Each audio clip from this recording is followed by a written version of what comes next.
क्या पटना में छात्रों के भविष्य के नाम पर गैंगवार जैसी स्थिति पैदा हो चुकी है? देश के सबसे मशहूर शिक्षक खान सर और उनके खान ग्लोबल इंस्टीट्यूट पर हुए हमले के मामले में हर मिनट एक नया मोड़ आ रहा है, जिससे न सिर्फ पटना पुलिस के होश उड़ा दिए हैं, बल्कि पूरे देश के सामने ये बड़ा सवाल खड़ा कर दिया है कि अब शिक्षा जगत में भी मार्केट शेयर हथियाने के लिए गोलियां चलेंगी।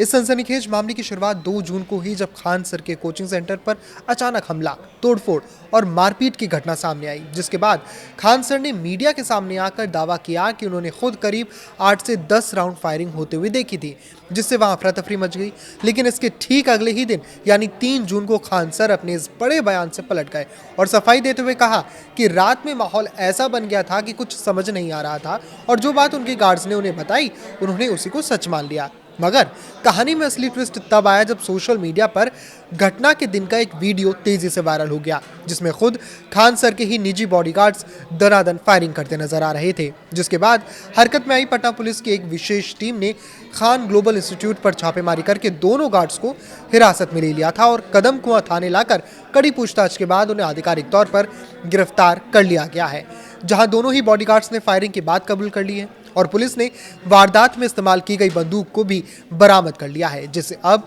इस पूरे केस की सुई खुद खान सर की तरफ घूमती दिख रही है और पुलिस की टीम उनसे भी आमने सामने बिठाकर गहन पूछताछ में जुटी है।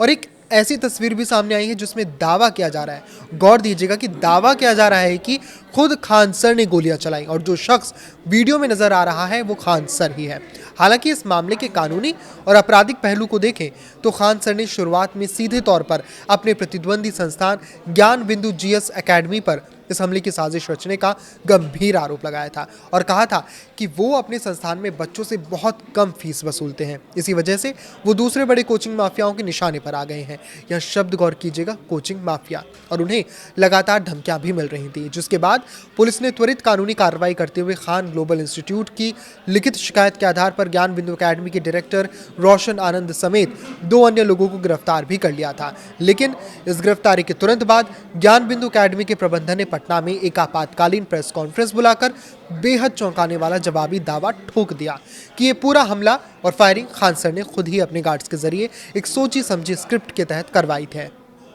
ताकि बाजार में एक सहानुभूति का माहौल बन जाए और उनके डायरेक्टर रोशन आनंद को साजिश के तहत फंसाया जा सके। साथ ही एकेडमी ने खान सर के कम फीस वाले दावे को भी पूरी तरह खारिज करते हुए आंकड़े पेश किए कि उनके यहाँ बीपीएससी, दारोगा और बिहार पुलिस की तैयारी के लिए भी जो फीस ली जाती है वो वास्तव में खान ग्लोबल इंस्टीट्यूट की तुलना में काफ़ी कम है, ऐसा दावा किया है इस इंस्टीट्यूट ने। अगर इस पूरे प्रकरण का सामाजिक और राष्ट्रीय सुरक्षा के लिहाज से देखा जाए तो बिहार की राजधानी पटना लंबे समय से देश में प्रतियोगी परीक्षाओं की तैयारी का सबसे बड़ा हब रही है, जहां लाखों गरीब और मध्यम वर्गीय छात्र अपने सुनहरे भविष्य का सपना लेकर आते हैं। लेकिन शिक्षा के मंदिरों के बीच इस तरह का हिंसक टकराव, हथियारों का खुल्लम खुल्ला प्रदर्शन और कॉरपोरेट स्तर की आपसी रंजिश ने न सिर्फ कानून व्यवस्था के लिए गंभीर चुनौती खड़ी कर दी है, बल्कि ये उन छात्रों की सुरक्षा को भी